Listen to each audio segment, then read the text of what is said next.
Naghahanap ka ba ng mura pero goods na laptop? Press itong para sa'yo. Less than 3K mo, may pang school project, pang-edit ng mga documents, paggawa ng mga PPT, at may pang school online class ka pa. Gusto mo mag-sound trip, then pwede din siya. At pwede ka rin manood ng mga movies, o kaya iba't ibang klase ng mga videos. If may baby ka na, then pwede din siya for learning videos, o kaya mga fun videos tulad ng Peppa Pig, o kaya Cocomelon.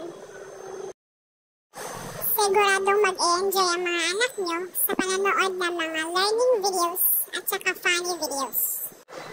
As a teacher, nagagamit ko din siya sa paggawa ng mga PowerPoint presentation, pag-edit ng mga documents, paggawa ng mga test papers at iba pa. Tapos maliit at magaan lang siya, hindi masyadong mabigat pag dinadala. And then, medyo matagal siyang malowbat. Kapag continuous ang paggamit mo, more or less tumatagal siya ng 4 to 5 hours. Pero pag hindi continuous, so most probably umaabot siya ng at least 6 or 6.5 hours. Okay siya sa mga naghahanap ng